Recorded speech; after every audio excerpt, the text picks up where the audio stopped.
Go ask the coaching staff. Do you feel like, I mean, there was anything you could do differently, I guess? You go ask them. They had a whole spiel in here, so. From the outside, it did, and the outside may be wrong, but from the outside, it didn't look like you had your usual energy tonight. Go ask the coaching staff why. Okay. You feel like you should play more? Go ask the coaching staff. Should I play more or not? What could have been done? What could have been done different to get a different outcome, other than asking the coaching staff? According to them, probably don't play me. Honestly, that's what basically the message was after. So it's cool. The coaching staff message was It's it? cool, bro. We good? You didn't have anything physically wrong in terms of his illness. It is time for the Memphis Grizzlies to move on from Ja Morant. Now, in the clip that you just heard, it came from a press conference that Ja Morant had after a tough loss against the Lakers, to where the Grizzlies lost this game 117 to 112. But the biggest story coming out of this game was the lack of effort and the lack of energy that Ja Morant had in this matchup. Ja Morant had 8 points, 7 assists, 1 rebound. Shot 21% from the field, 0% from 3. And we've seen Ja Morant play like this before, when Taylor Jenkins was the head coach. But he's no longer the head coach here. Tomas is. If you go back to last season, Taylor Jenkins was the head coach. The Memphis Grizzlies felt like he lost the locker room, so they moved on from him late in the season. And one of those assistant coaches, it was Tomas, who they brought over from the EuroLeague, who is a respected head coach. Many executives believe that one day he will be a top coach in this league. Just give him time. He's about discipline. And we've heard other players come out and they say that Coach Tomas, he coaches hard, fast, physical pace. Move the basketball around, set a screen here and there, but it's constant ball movement. The problem with Ja Morant, he is used to having the basketball in his hands.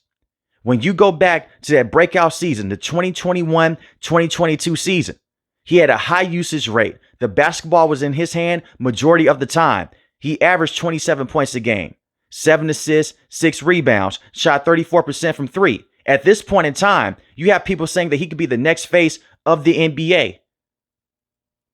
That was a strong roster that the Grizzlies had. It was him, Dillon Brooks, Jaren Jackson Jr., Desmond Bane. They were able to go out there and set a bunch of screens for Ja Morant and let him get to the paint and let Ja Morant work. And if you pack the paint, push that basketball out to Desmond Bane for a wide open 3, push the basketball out to Dillon Brooks, potentially get a 3 because he was not a great 3-point shooter in Memphis. Then you have Jaren Jackson Jr. setting the screens, a bunch of live passes and a bunch of live opportunities. But that was with Taylor Jenkins. That is no longer the case now with Ja Morant. You're going to play in a more balanced offense to where they move the basketball around. They're going to need you to hit some catch and shoot threes. But this is the problem with Ja Morant. He's not a good 3-point shooter. He is shooting 15% from 3 this season. It's a 6-game sample size. So maybe it will get better. And I trust that it will get better. But Ja Morant is not a good 3-point shooter. After that season in 2021 and that 2022 season, he shot 30% from 3 the next year, 27% from 3 the year after that, and 30% from 3 the year after that. So he's a weak 3-point shooter. You can leave him open from 3. He's not going to kill you for the entire game. Especially in a playoff series. He may have one game in a playoff series where he may shoot 4 or 7 from the 3-point line. And that's fine. What is he going to do the next game? It's not consistent enough. So he goes out there inside the paint. He can finish at the rim. We know him for having the highlight dunks and the highlight layups. That's no longer the case. He has missed so much time over the last few years dealing with injuries and suspensions that he hasn't evolved as a basketball player. Now, those questionable responses that he had towards the coaching staff earned him a 1-game suspension against the Raptors, and the Grizzlies lost that game Sunday night. But it's not the first time that Ja Morant has been suspended in his career. You go back to the 2023 season, he got suspended for 8 games early in that season, showing a firearm in the Denver nightclub, and he became a meme on the internet. Only just for a couple of months later to be suspended for a similar incident. He's riding in the car with his friend, and I put that in quotes here, his friend. He shows him in the driver's seat. He has the gun in his hand, flashes the camera, Adam Silver, he's not playing this time around. He gets suspended for 25 games. So he's been suspended 3 times so far in his career, and he's very immature. He has been fined numerous times on the court for making gun gestures. That's who he is. He's an immature player, and he is supposed to be the face of the franchise with the Memphis Grizzlies. He hasn't evolved as a player. The jump shot is still weak from the three-point line. The mid-range shot has gotten better. But the mid-range spot in today's NBA is damn near non-existent. Why take a deep midi when you could just take a three-point shot? And he's not finishing at the rim as strong as he used to because of those injuries. He's 26 years old, but he plays a physical brand of basketball. And when you really think about it, Tomas is trying to save him. Tomas is trying to give him less minutes and to save him for the postseason. But Ja Morant is not trying to hear that right now. It's one of those situations to where as he gets older, he's going to realize, hey, these guys have my best interest at hand, but I just couldn't see it. And the same with Taylor Jenkins. Taylor Jenkins got fired. I believe one day he will be an NBA head coach once again. As Ja Morant gets older, he's not going to be the same player with his athleticism. Taylor Jenkins, he may need a backup point guard. He may need a veteran point guard. Will he call on someone like Ja Morant? Probably not, because he's immature. And when you look at the teams now that may be interested in Ja Morant, the list isn't that long. Maybe it's the Phoenix Suns, the Minnesota Timberwolves, the Miami Heat, maybe. But you look at the type of attitude that Ja Morant has. It's the me mentality. You have to sacrifice touches to win big in this league. And many players have done this before.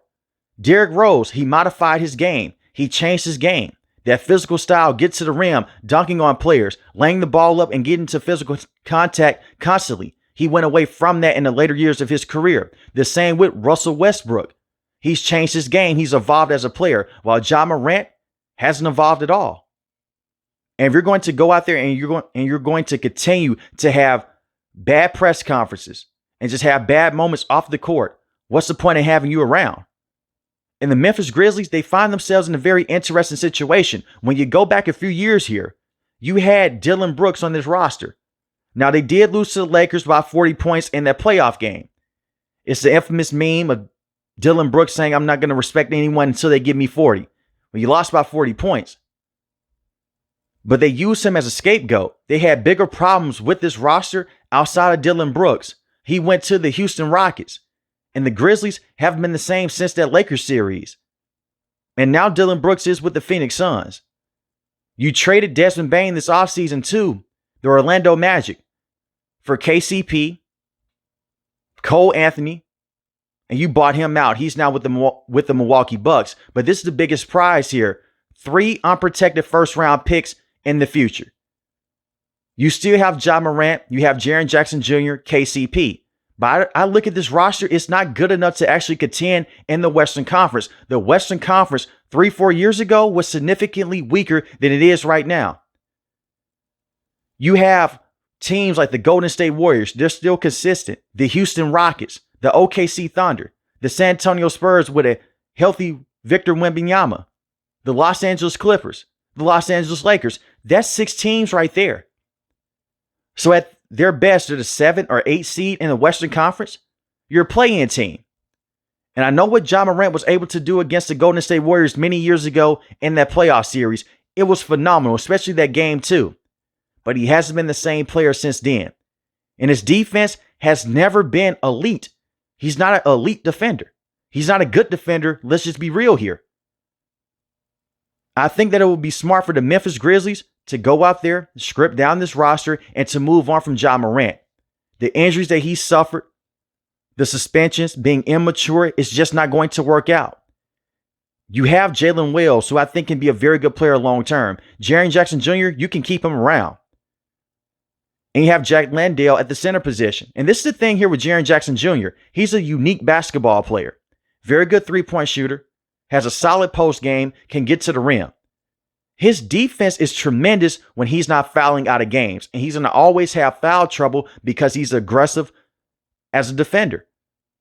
That's just the downside with him as a player. But I feel like Jaren Jackson Jr. has a lot of value right now. You can make the case that he's the best player with the Memphis Grizzlies. But someone like Ja Morant shooting 15% from three in the first 6 games this year, shooting 40% from the field, is not ideal in certain matchups.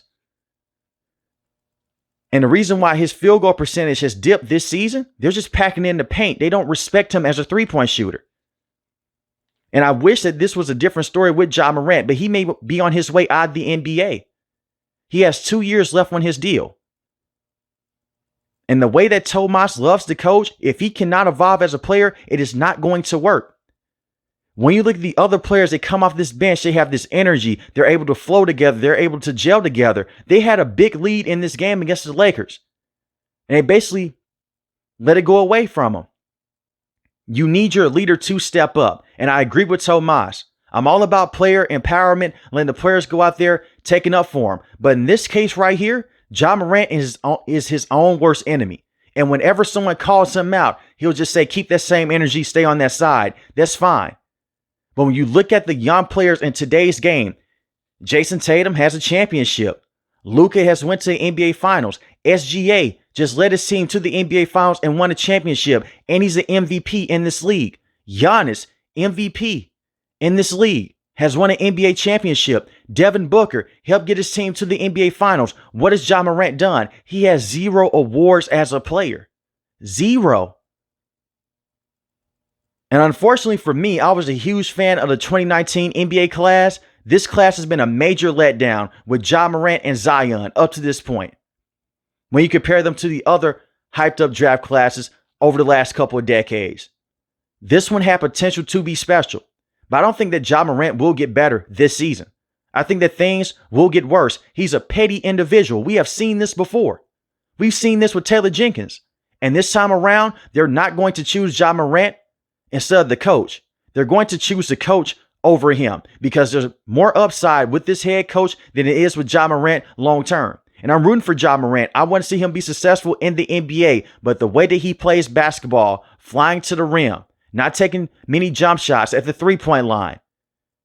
He's not a great passer. He doesn't have playmaking skills like Trae Young and Luka. He's a solid passer. He's a willing passer. Let me put it that way. If he gets double teamed or he gets trapped, then he'll pass the basketball. But he wants to have a system. You set a screen at the top of the key, let him fade over, goes to the rim, take on that defender, get an and one. That's his game. And he did have a good game against the Phoenix Suns.